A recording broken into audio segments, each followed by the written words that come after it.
Hi, Lynn. Thanks for being here. I really appreciate it. I was wondering if we could start off with your early life. Where are you from? Where'd you grow up? Talk a little bit about your family. I know from previous conversations you have battled alcoholism in your past, and we can kind of float into the recovery aspect a little bit, but why don't we just start out with your early years? Well, I'm from Lake Stevens, which is right on the other side of the trestle. So Snohomish County. Grew up in Lake Stevens. I've kind of bounced around Snohomish County a little bit, but for I would say 90% of my life was Lake Stevens. I lived in Everett for a minute, in Arlington for a minute, in Solton for a minute, and then back to Lake Stevens, which is where I live currently.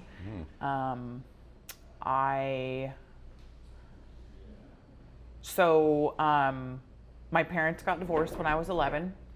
My dad is still an alcoholic. So there was always, a lot of turmoil in my house.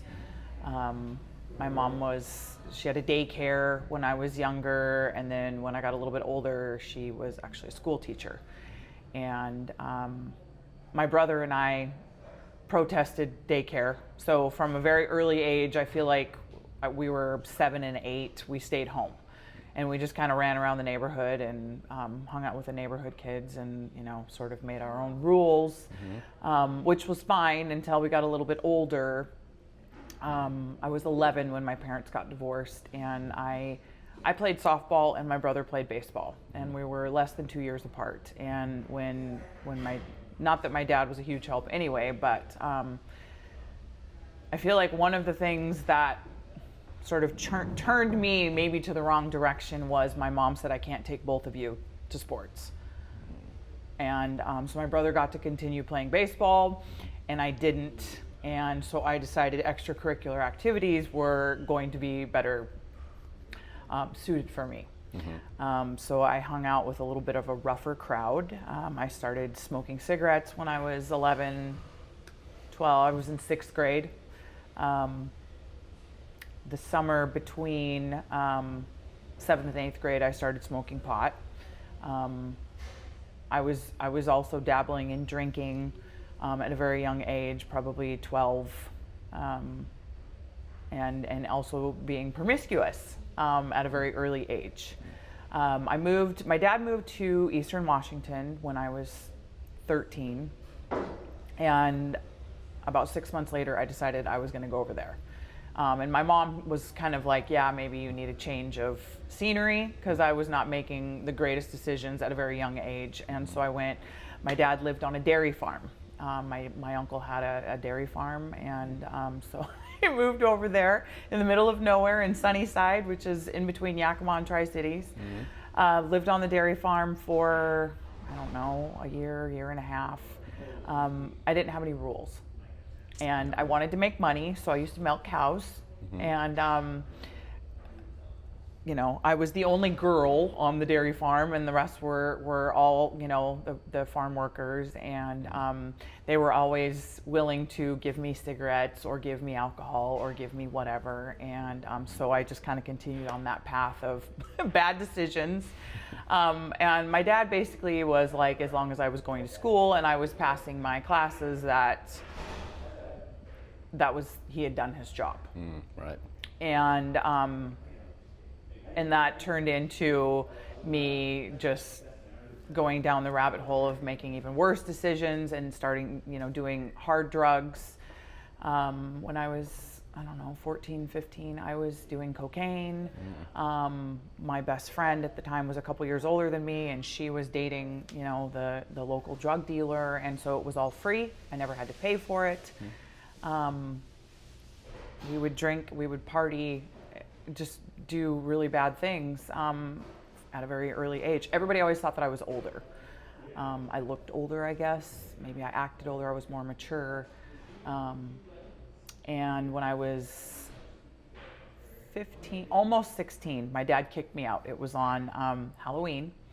So just a month before I turned 16, he kicked me out. My mom and stepdad came over, picked me up, drove me back to Lake Stevens. I started back in school. I had been gone for 2.5 years, but 2.5 years was long enough for me to know how to manipulate, how to sneak, how to do all of the things that I needed to do to continue my poor decisions. I'd done driver's ed. I used to drive myself to driver's ed. That's how, there was no rules. Wow. So I turned 16 the day I got my driver's license. My grandpa bought me a car. I had an '86 Camaro. I thought I was just the coolest thing ever. You were off and running. I was off and running. And, my mom didn't know anything about substance. She's very naive when it comes to any and all substances. She's never been drunk. She's never done a drug. She doesn't even know what they look like. You could say this is oregano and she would believe you. And so I, again, started hanging out with the same people I was hanging out with before, and or my older sister, who was my half sister, and just continued on drinking and drugging and drinking and drugging. My brother-in-law is a union carpenter, and my brother-in-law worked with someone who they used to carpool together, and I put my eye on this person. And I decided that was going to be my boyfriend. And he was 12 years older than me. I was 16. He was 28. And all of a sudden, I have this boyfriend. And very quickly, I got pregnant at the very young age of 16. And I moved out of my mom's house. We moved into an apartment together. And I was still going to school. I was at alternative school. And because it was important for me to get, because my mom was a teacher, my diploma. Went to alternative school, had my daughter, while I was pregnant, my daughter, she was born with a birth defect. So I had to grow up even more very quickly. She was born with all of her intestines on the outside of her body. There was a hole in her stomach. Wow. And so I had to go through Children's Hospital and the University of Washington, and it's all kind of a blur now. I mean, obviously 30 years later. But she spent the first month of her life in the hospital. And that was really hard for a kid.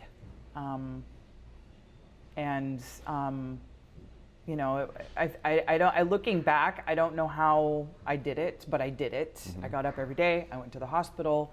I did my schoolwork. She came home, and that's how I started my life as a mom. I turned 17 December 1st. She was born December 12th, so I had just turned 17. Raised her, finished school. I graduated alternative school my junior year. And we just kind of were doing life, and we moved. We bought our first house when I was 18. Moved to Sultan, and very quickly realized that just because you choose someone doesn't mean that works, and it works well. And so I lived in that house for about 6 months, and then it was just a constant fight. It was a constant battle, and I ended up getting a job at Alfie's Pizza in Monroe. And I was the pizza delivery driver. My mom and stepdad helped me get an apartment, co-signed so that I could get an apartment, and I lived there for a year. I then decided I wanted to go to cosmetology school. And so at 19 and a half, I went to cosmetology school in Everett. Finished that. I moved back to Everett. My stepdad had apartments, and so I was the maintenance girl at the apartments, and so they gave me free rent in lieu of me kind of taking care of the yard and doing that while raising my daughter, going to school. My mom was my daycare. My mom drove every day to pick her up, and then I went to school. And then once I graduated, her dad and I got back together. And we bought another house.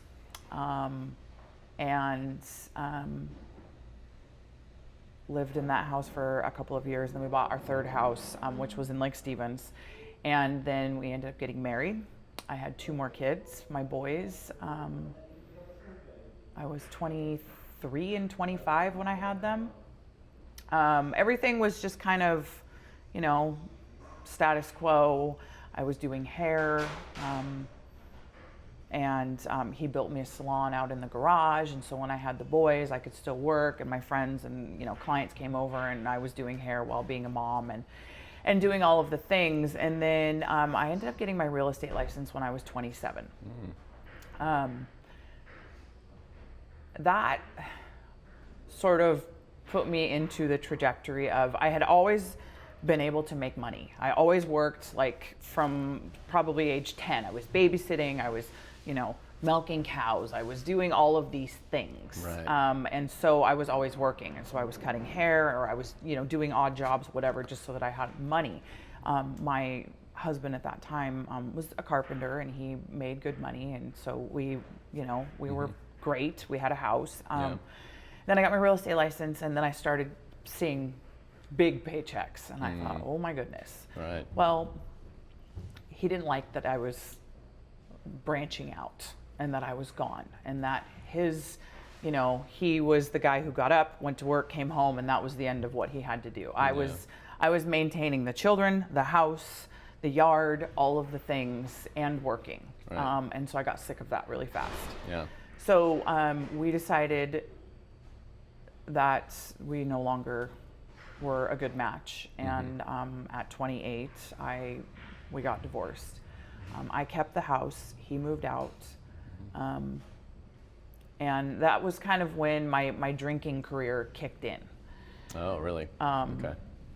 Because I had dabbled so much and done so many things when I was a teenager that when I had my kids, my responsibility, kind of took over, right? As a parent. Right. I was still not making great decisions, and I was still smoking pot, and I would drink once in a while, but it wasn't detrimental to me or anyone else. No, you were able to do it functionally. Yeah, I was functioning. Yeah.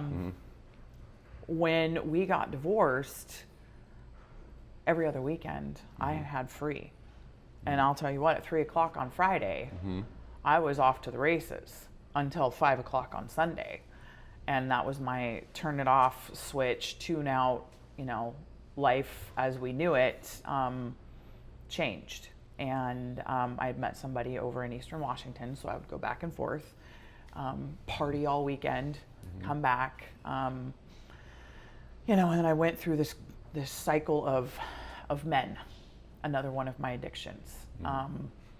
Boyfriend, drinking, and it was always, we had to be drinking in order to have fun. We had to be drinking in order to do anything. And then I met my second husband in 2010.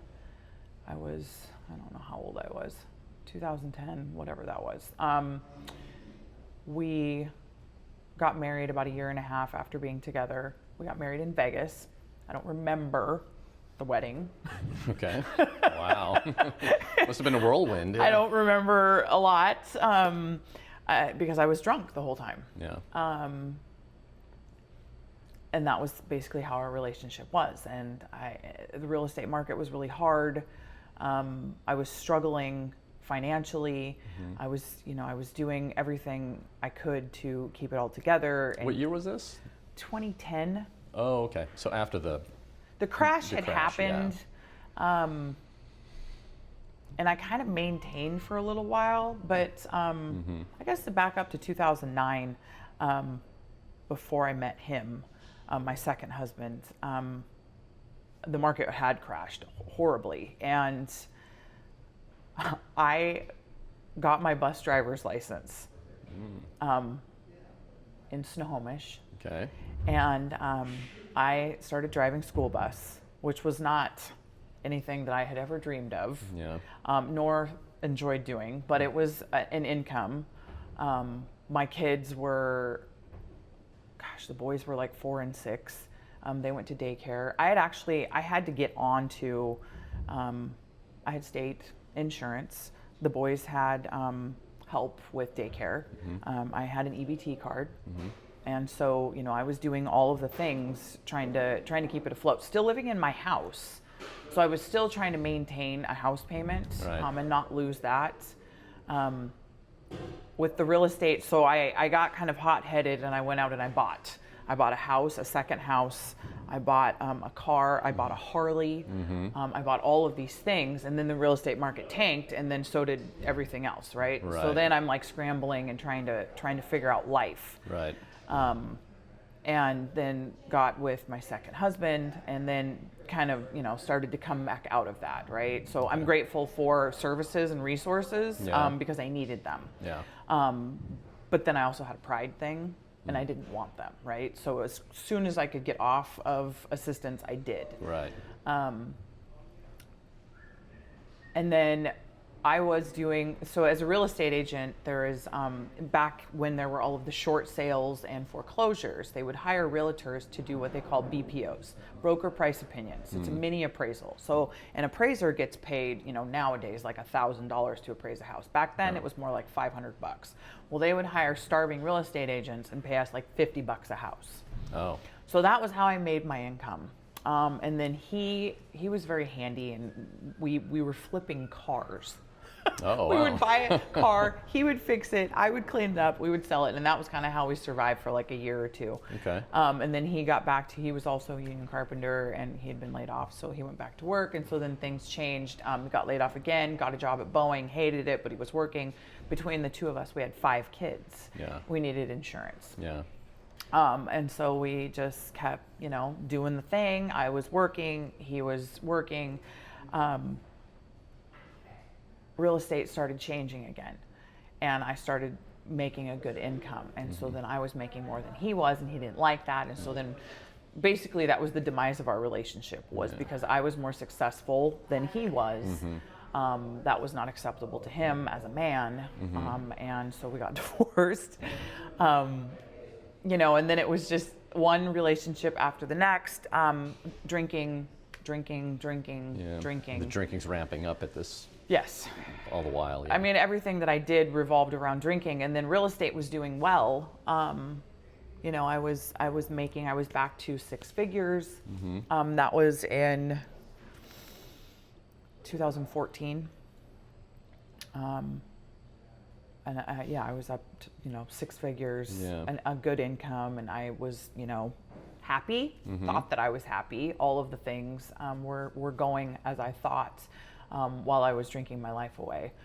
I still had my 3 kids. They were. It was kind of a wreck with my daughter, because we kind of grew up together. So it was hard, being in my drinking addiction and dealing with a teenager and 2 other kids, and it was hard. My youngest son has autism, and so he's always been a challenge. He was a challenge from 3 years old. Preschool, he was always getting in trouble. School, he was always getting in trouble. And so I was constantly trying to find the magic pill to help him. I was constantly trying to find the counselor, the therapist, the psychologist, whatever it was, to help him, to help me help him. And that was really hard, because I was like constantly drugging my kid. And now I pay for that, but we'll get into that. In 2015, I met my 3rd husband. We got married in 2016. 2 weeks after we got married, I found out that he had been cheating on me the entire time that we were together. Oh. And that threw me into a huge spiral. Yeah. And talk about drinking my life away. Yeah. That was how I dealt with everything, was by drowning myself. And we separated, and then I got the "I'll do anything" speech, and I was like, yeah. So I said, okay, we'll get back together, we'll try it, and I ended up getting pregnant at age 38. So I had a daughter who was 22, and then I was pregnant at almost 40 years old, the geriatric pregnancy. Yeah. And it was a disaster from the get-go. He never stopped cheating on me. He also is an alcoholic. I would I would be jealous when we were together because he would be drinking, and so then I would want to drink. So then I did drink. I didn't drink a lot, but I did drink. And I remember asking my doctor, is it okay if I have wine? Is it okay if I have a beer? You know, and he would look at me like, no. Right. No, you can't. You know, if you have one here and there, right? So then that was the green light. And I didn't drink a lot, but I did drink. And I have that guilt of knowing that I was drinking throughout my entire pregnancy with my daughter. She was born, and he left 6 weeks after she was born. And so I basically have raised her by myself, you know, doing all of the things, drinking my way through life, just replacing my heartache with one man after the next, and with more alcohol and more alcohol and more alcohol. Yeah. You know, there were times when I would, you know, go on vacation, I would do drugs, I would do cocaine, or I would do whatever, you know. If the offer was there, I was taking it. Yeah. I met my almost fourth husband at the end of 2001. I had sold my house that I'd lived in for 21 years. I had bought a new house that I thought, okay, new beginning. And lived in that house for, I don't know, 8 or 9 months, and then I met him. And he had been in prison for a large majority of his life. And it was hard to be with someone who was incarcerated for so long, institutionalized. The mentality is different, and it's hard to understand. And so we both drank our way through a lot of things. Right. And we ended up moving to Wenatchee, bought a house. I thought, okay, you know what? This is the man of my dreams, right? Where I'm gonna fix him. I'm a fixer. Yep. And we're gonna move across the state, and it's gonna be amazing, and everything's gonna change, and everything's gonna be better because we have a clean slate, new house, blah blah blah. Right. Wrong. Wrong. Right. I was still practicing real estate. I was doing very well in real estate. I had purchased a couple of properties. I had purchased a house in Leavenworth. That I was running as an Airbnb. I had purchased a house in Orondo, which is just outside of Chelan. That was my summer home, and it was also a Airbnb. Then we had the house in Wenatchee. I had also purchased 2 duplexes in Yakima. And so although I was struggling with addiction, I still made good financial decisions. Yeah, you were very driven throughout this whole process. I'm very driven. Yeah. I wish I had a little more rhyme and reason of why I was purchasing these houses. I purchased my Leavenworth house so that I could drink, and I was right outside of town because when I purchased that house, there were 21 tasting rooms within 4 blocks. You know, and so I was like, well, we should be there. Why not? Sure, yeah.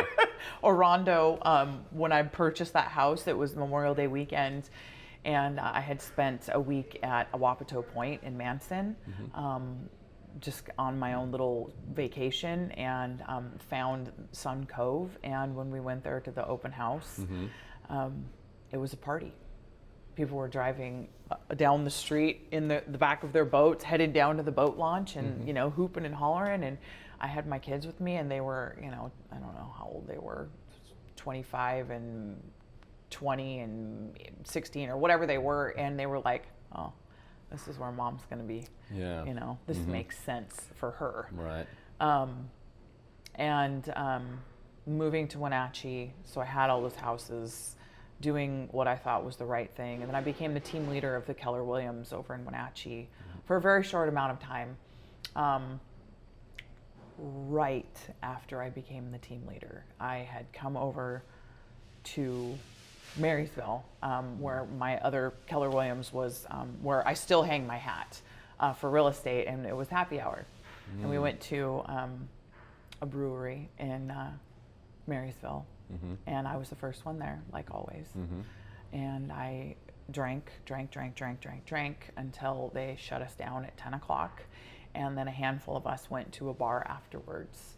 And I was in complete blackout. Wow. And that was kind of my norm. Yeah. I would drink until I blacked out.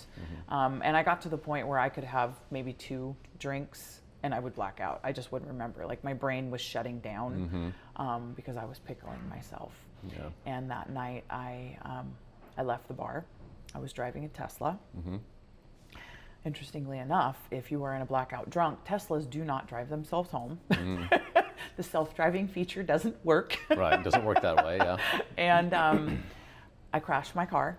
I don't know where. I don't know how. But I somehow made it home. It was still a drivable, but it was wrecked. Right. And I woke up the next morning, and I was supposed to be going to a large conference for team leaders, real estate agents. Yeah. And I remember waking up and looking like, where am I at?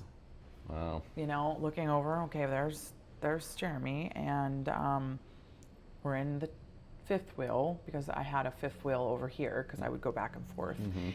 And where's my phone? Right? That's always the first thing I look for. Where's my phone? What did I do last night? Who did I piss off? Who, you know, all of those things. Who do I need to apologize to today? My phone was, I couldn't find it, and I walked outside and saw my wrecked car. And that was the turning point of, I'm never going to do this again. It was my low. You know, and I know there's a lot of people that have a lot of low lows, lose everything, whatever. I was a high bottom drunk, and that was my low point. And I remember coming in the house, and I looked at him, and I said, I'm never drinking again. Well, he had heard me say that before. You know, we always say that when we wake up with a hangover. I'm never going to do this again. Yeah. You know? Yeah. And we went to that class. I thought I was going to die at that class. It was horrible. It was the worst hangover I have ever had, and I will never have another one, knock on wood. I decided that night that I was going to stay. I had gone to AA before.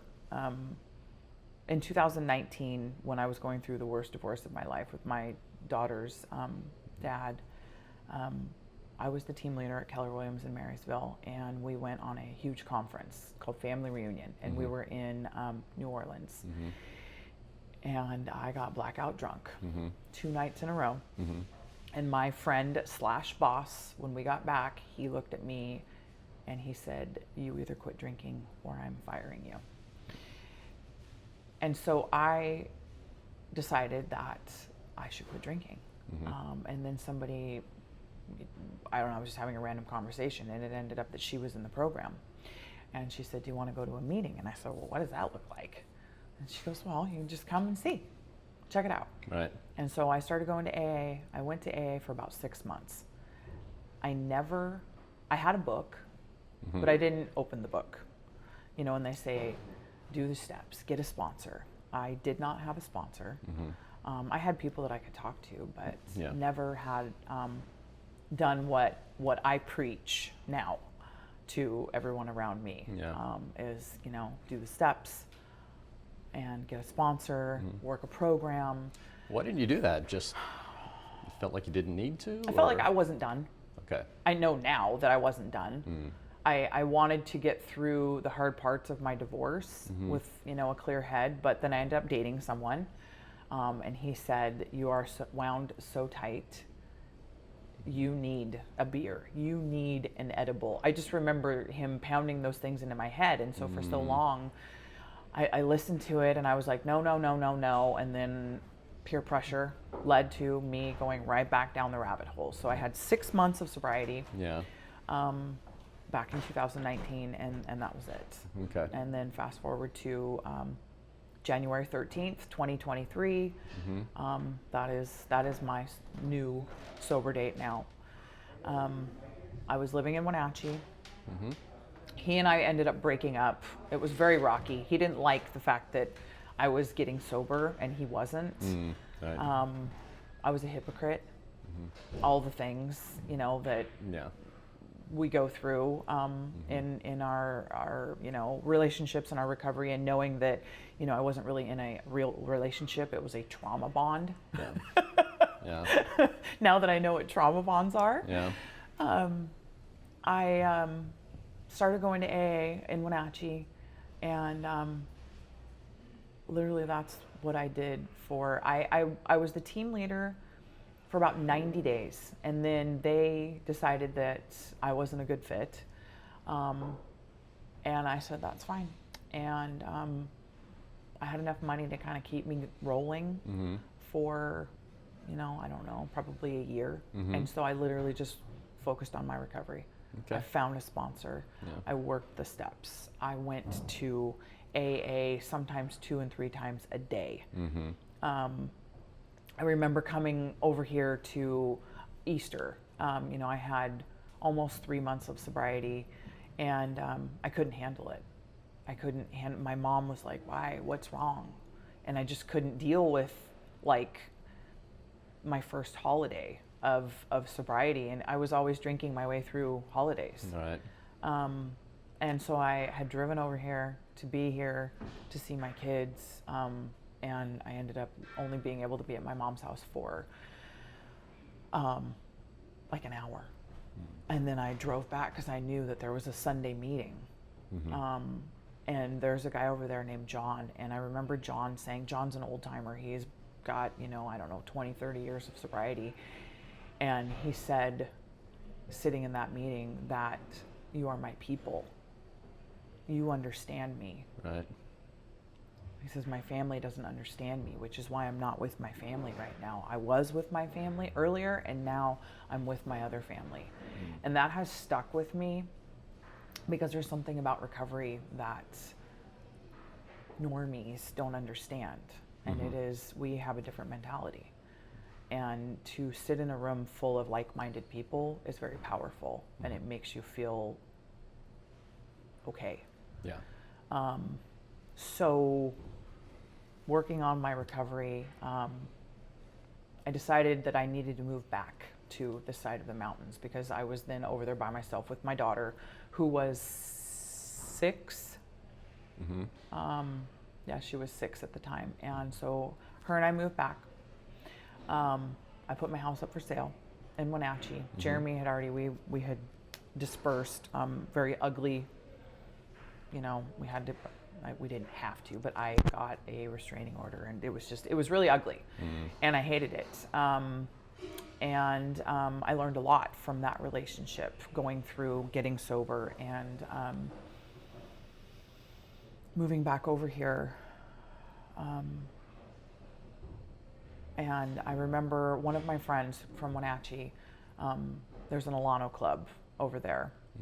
And the Department of Corrections housing resource guy came over and did a talk about DOC housing. And I remember Mark calling me and saying, hey, you need to talk to this guy. I think that maybe some of your apartments, you might consider doing this.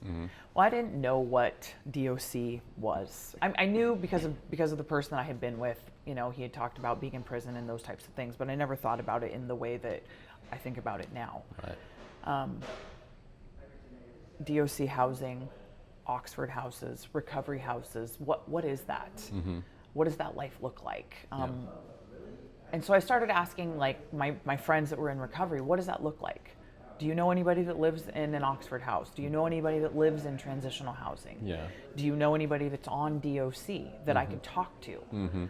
So I started having those conversations, because I love talking to people. I love asking questions and learning about things, and especially something that now I am in the middle of. And they always say, stay in the middle of the boat. And I am in the boat. Like, Yeah. I'm in the bottom of the boat, and I'm surrounded by, all of this. Yeah. So I opened up the conversation with the DOC housing guy in Yakima. And through a course of conversations, one person that I knew another person over in Yakima, who introduced me to another person over in Yakima. Yeah. And I found my first manager of my houses, and we started working on the apartments, moving people out and moving people in that were on DOC, that were coming out of treatment. I work a lot with JOTC over in Buena, which is 15 minutes away from my first set of transitional houses. I was living over here, but I was driving to Yakima constantly. My manager was off-site, he wasn't on-site. And we went through getting Walker certified, which is Washington State Quality Recovery Residences, and it's an accreditation. So when you go through that process, you learn the right way of doing things when it comes to recovery houses, because there's a right way and there's a wrong way. Yeah. And I want to do it the right way. I want to be able to provide housing for people who, want to get clean and sober, who want to change their life, who, and I want to make these houses that they're comfortable. And if I'm not going to sleep in them, then how can I expect other people to, right? And so I kind of set the standard. Right. We got Walker approved, we are DOC approved, and we started moving people in. All of a sudden I had, this house full of guys. And they are from all walks of life. Gang members, you name it, I house them. Right. And I found very quickly that I related to them, that I could sit in a room with them and have a conversation, that we could have meetings. Yeah. And, the funny thing is that, we always judge a book by its cover.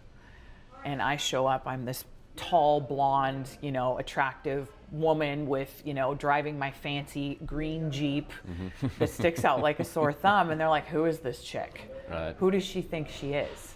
Well, interestingly enough, I'm one of you. Yeah. I never got caught.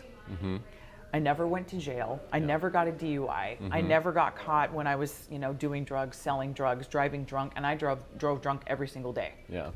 Every single day. I was just fortunate enough to not get caught. Right. And so when I tell my story about starting, using when I was a young teenager and being promiscuous and doing all of the things, and, I can sit and snort a line just as good as anyone, or, smoke meth, or, all the things. I sold weed, I did everything, right? And so then they start looking at me a little bit differently. And so then I started really feeling like this is something that I was super passionate about. Because I thought, I'll just try it with my apartments. Right. Well, then it became my new addiction. Yeah. And my new addiction was now recovery houses. And so then I purchased another house in Yakima. So I went from having 16 guys to 28 guys. And then I purchased a house over in Mukilteo, over here. And then I had people coming to me saying, hey, I have a house.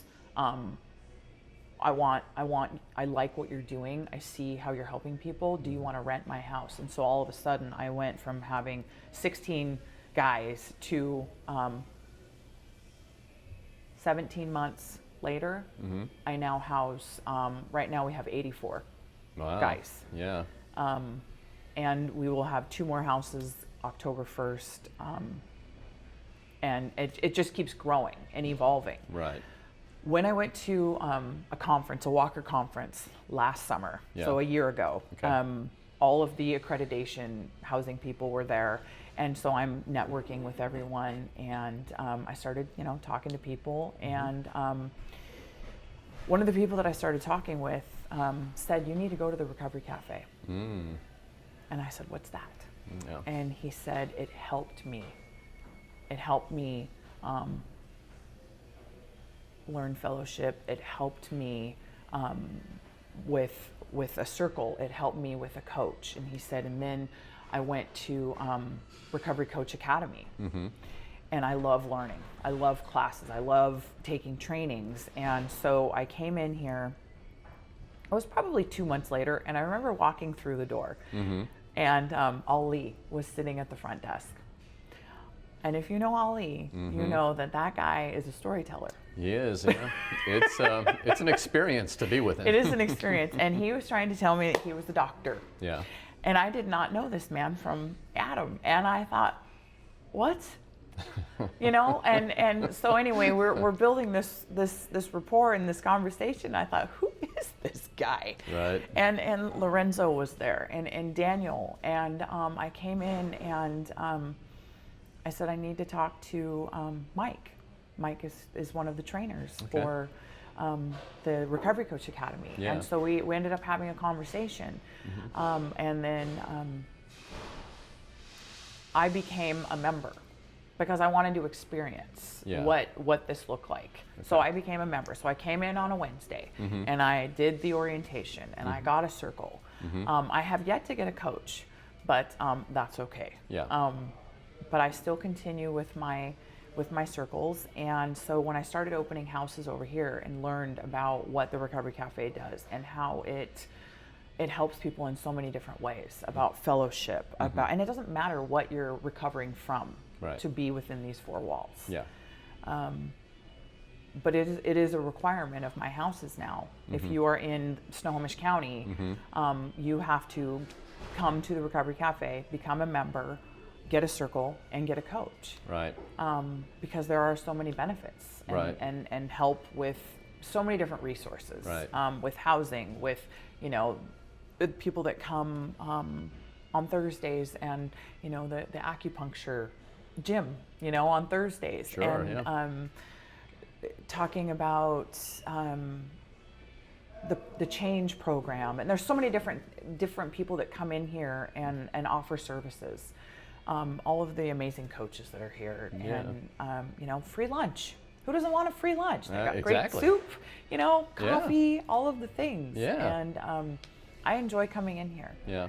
And you know, I meet a lot of people in here. I put a lot of people in my houses that I've met here, and so I think, you know, just the Recovery Cafe, you know, when people think cafe, what kind of cafe is it? And I'm like, well, it's not the normal kind of cafe. No, you that's know, true. For a normie, they think they're coming in here to grab a cup of coffee, you know, and maybe a muffin, and that's not what it is. No. But what it is, you know, it has opened my eyes to a lot of new ways and a lot of new thinking. It has given me the ability to share with more people. And, you know, people know who I am. Yeah. They'll say, Lynn, I always say, meet me at the Recovery Cafe. You'll know who I am. I'm the blonde. They always know who I am. You know, everybody in here knows who I am. Right. And they know that they can come to me if they need housing, if they need help. And I want to be a resource for you know, a resource broker. It's important to me. Right. So I still practice real estate. I still help people buy and sell houses. I still help, you know, investors invest. But now I help people with their recovery, whether they're coming from prison, treatment centers, off the streets, the diversion center, you know, all walks of life. I have people that have, you know, had houses and have literally lost everything and are starting from scratch. You know, and having those conversations is relatable. And so, yeah, there's my story in a nutshell. Okay, yeah, covered quite a bit there. Do you have any questions? Well, yeah, actually, well, kind of a question and an observation. The observation is that, you know, just hearing your story, you're a very driven person, and your story seems to have gone on two parallel tracks. One, you're driven. You've accomplished a lot. You professionally, kind of just incrementally professionally, into becoming a property owner, real estate agent, a successful real estate agent, and all the while, for a time, you were also kind of using, you know, drinking and using substances. So that's what some people would call a high-functioning alcoholic or abuser. Your story kind of sounds familiar. You were talking about you couldn't be with your family at Easter, I believe, and it was just tough because they couldn't understand it. That sounds kind of like it sounds similar to when people lose weight, you know, because it's literally a lifestyle change. For sure. It literally is. It's just a drastic change, and people outside, if you're heavily overweight or obese and you go on this, you know, kind of weight loss journey, usually people around them just don't really understand what they're going through, or why, or that. I'm wondering how you outside of complete avoidance of some people, how do you kind of navigate that? How do you navigate that change? When you get into recovery, they say the one thing that you have to change is everything. Yeah. And And you can't go back. you cannot go back. Right. So people, places, and things. I still, like for my real estate friends, I can still interact with them. There are no extracurricular activities. I used to golf 3 times a week, and I was, drinking the whole time. There was everything that I did revolved around alcohol and or drugs. Yeah. Because those were the people that I hung out with. And so it's not that at first I couldn't be with anyone who was drinking, and my family was very supportive and still is very supportive. Like, I remember the first time that I walked into my mom's house and she had a glass of wine. And my mom is like, she's one of those people, she had 1 glass of wine, once a week, and she's totally fine, right? She'll open up a bottle and it's there for a month. And for me, it's like, well, you open up a bottle, well, you've got to finish it. Why would you put a cork in it? Wow, yeah. And so I remember my mom's, the look on her face was like, oh crap, I'm sitting here drinking a glass of wine. And I'm like, I said, it's okay, Mom. It's no longer a trigger for me, but it took time, right? Same. And that's what, we get into recovery and we want everything to be immediately fixed, and that's not how it is. There are so many isms that they say, progress over perfection, and sometimes quickly, sometimes slowly, and those are so true. Because in the beginning, it's like we're so, it's out of body experience, and we don't know how to be. We don't know how to feel without having something in our system. Right. And I had this conversation yesterday with one of my guys. We're numbing. We're numbing our way through life, whether it's drugs, alcohol, the opposite sex, gambling, food, shopping, all the things, right? Our society as a whole, they may look at us as addicts and alcoholics, but there are people that are hoarders. There are people that are at the casino every day. It's all addiction, right? It's all a numbing substance that we're because there's something within us that doesn't feel good, and so we need to see if we can make it feel better with exterior items. And I love to eat, and I've had weight loss surgery, so I went through that, right? I was never huge, but I went through this. It was in 2000. It's almost next week will be was it 2012? So it'll be 13 years next week that I had weight loss surgery, because I wanted to fix the outside, because I thought that was going to make my insides feel better. Right. It never did, and so I'm constantly dealing with my weight fluctuation, because just because you do something, it's not permanent. It's a tool. Yeah. Right. It's just like the 12 steps are a tool. The Recovery Cafe is a tool. And how many tools are you putting in your toolbox on a daily basis? Right. I like to stuff mine full, because I don't want to go back to the way I was. I don't want to live my life numbing. I want to figure out, pulling out all of that goo, and to find, what God put me on this earth to do, and what is my purpose. And in going through this process, Sunday will be 2.5 years. And in 2.5 years, I have literally changed everything. Yeah. Just because you had to, yeah. I had to, Yeah. but they're always, you hear that, you need to change your mindset. You need to change the way you look at things. Change the way you look at things, the way you look at things change. Yeah. And that is so true. I thought that I couldn't live my life having fun if I didn't have a drink in my hand. I thought that I wouldn't be successful if I wasn't, hanging out with the party group that was, because realtors, you can't get fired. We're self-employed, right? Yeah. Nobody's going to fire us. The office might say, you know what, maybe you should go to a different office. You just go to a different office, but you're still employed, because you're a real estate agent. Real estate agents actually wake up unemployed every morning until we go get a deal, right? Right, yeah. So that's what we always say. But, changing people, places, and things. Yeah. Yeah.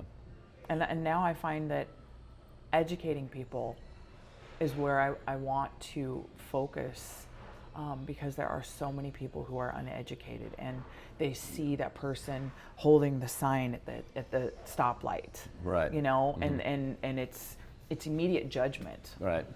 How did that person get to that point? Have you thought about that? What did that path look like? Right. Or somebody's coming out of prison. Right. I think about that constantly. How did I that think about it all person the time. get to that point? And what can we do for somebody that's coming out of prison? How do we help that person to rehabilitate their thought process? Right. And to help them acclimate back into society. Yeah. Instead of just, because it's constantly, Yeah. unless you change the way you're looking at things and the way you run your life and the way, you're just going to get in trouble again and go right back in and Right. get in trouble and go right back in. And it's, Yeah, when you, I know you spoke to me and Jane, a couple of weeks ago, and you said one of the, I think you talked about one of your Oxford House managers was incarcerated. Is that right? Or Yeah. Yeah, and then but you hired him. I mean, so you saw something in him and you hired him, and so you're kind of breaking that cycle. So the cool thing about being the team leader at a real estate office is that you get a ton of fire hose training on recruiting and looking at a person, assessing their personality and seeing who has leadership skills, who's a leader and who's a follower. And there's no right or wrong, right? It's just who has those skills and those capabilities. And so I see my guys, and when I first opened the houses over here, there's not enough hours in my day, but I give, there's an assessment called a DISC. And so I was giving the DISC assessment to all of my residents. So I could see who's a driver, who's an influencer, who's super detailed, and who's super consistent, right? Yeah. And because at some point when I get to the next level, I have a workforce of people who need employment, they need training, they need jobs. And I have all of these guys, and every single one of them has a skill. And so by doing these assessments, I learn, what are their strong suits? What are their weak? And they would be like, did I pass or did I fail? It's not about pass or fail. It's about what are your strengths and what are your weaknesses. Yeah. And we focus on your strengths and we build those strengths up. You don't have to worry about your weaknesses because other people have those skills, right? And so with Stacy is a leader. You tell him something, he's very black and white. He listens, he leads, and he doesn't. When you are a house manager, you want to try to be everybody's friend. And being their friend isn't always the right thing to do because you have to be able to make a decision. Right. And if they're not following the rules, or if they don't show up for curfew, or if they're using, God forbid, which happens, you have to make a decision, and you have to say to that person, you broke the rules. So now, these are the consequences because of your actions. It's not about being mean or, a power trip. It's about leading by example and saying, this is what I'm doing, and I need you to follow my lead because I have been chosen to be this person, and so follow me, and we'll all do all of these things together. Right. Well, the ones that either don't want to follow or can't figure out how to stay sober, then you have to take those people and say, okay, you need to go back to detox, you need to go back to treatment, you need to go back to prison, whatever that looks like. Yeah, because they might not be in a place where they're really ready to to go forward. And I can't make that decision, and a house manager can't make that decision. When somebody's ready, they're making that decision. Right. And that's the thing with parents, with children, and teenagers and young adults. People think, oh, we're just going to throw them in treatment, and somehow they're going to come out and miraculously be better. Yeah. That is not how it works. We choose when we're done. We choose when we want a better life. You know, and so I think by educating the public on, you know, how to help rehabilitate people, how to educate the outsiders from looking at this person holding up the sign and saying, you know, why are they there, and don't give them anything, or, you know, there's all these tent camps, or, you know, there's this or there's that. Well, what brought them to that, and how can we bring them back? How can we help them, not just throw them away, you know? And when people are making bad decisions and going to prison, you know, you can't just throw them in there and throw away the key. Right. You know, how do you bring somebody out and help rehabilitate them? Right. And so, like, those are questions that we're now having with our guys, to help them, you know, Yeah. and educate them and educating others. Okay. So, Yeah, fantastic. I guess one last question. The Recovery Cafe obviously is part of the kind of the recovery ecosystem in there. How do you see the cafe kind of fitting into that ecosystem, and is there something that the cafe could be doing that you'd like to see more of, maybe? Is there any advocacy that you think the cafe could be particularly effective at? I mean, I think that, you know, by my house saying, okay, you got to go and become a member, and then you need to get a circle, and you need to get a coach, and you go through that coaching process, right? And it's 3 to 6 months, and then you graduate. I think that's super helpful for people who need a little bit of structure. I mean, we all need structure, but adding something to, you know, that list. You know, I know that technically it's open from 12 to 5:30, I think, but there's obviously earlier hours and sometimes later hours or meetings that are here. You know, I think for my guys and for me and for anyone really, educating people and giving them more tools. You know, offering more classes, maybe trainings, to teach people, you know, that there is a different way. And, you know, I mean, I like what what the rules are as far as getting a circle, and you have to show up to your circle, and if you don't, you know, however many times it is, and you know, and then you no longer in a circle. It's that accountability, yeah. Right, exactly. And so, and that's what we all need, is accountability. Yeah. Yeah, I mean, it would be cool if there was, you know, if it was open longer, either earlier or later. But you know, I mean, I know that it's ran by grants, and you know, we don't always get what we want. But if I was to say, you know, how could the Recovery Cafe help more, it would be to have extended hours. Right. And then maybe offer classes.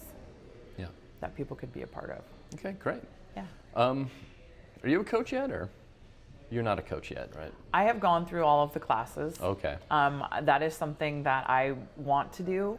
I have been through the Recovery Coach Academy.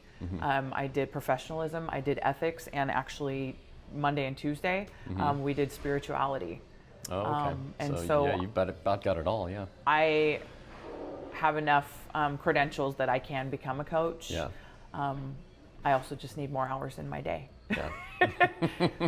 It sounds like it. Yeah, definitely. Yeah. So, but we are, that is a requirement that I'm having with my managers. If the class is held, they need to go to it. And your managers do? Okay. Yeah. So I have so I have 4 managers on this side of the mountains. 3 of them have gone through the class. Right. And 3 of them went through the class, the spirituality class. And if they've already gone through it, but they can audit it, they're going to that as well. Okay. So, and we just started, just this week, we got the okay to, we are going to start doing recovery coaching with our guys in the houses. Oh, cool. Yeah. Very good. So, yeah. To try to offer them some, you know. Yeah, something, yeah. Remove more barriers. Right. Yeah, definitely. Yeah. That sounds great. I think that's all I have. Okay. Yeah, thank you. Thank you. You're a great interview. I was going to say. Appreciate you coming in and doing this. For sure. Yeah. Thanks, Lynn. My pleasure. Yep.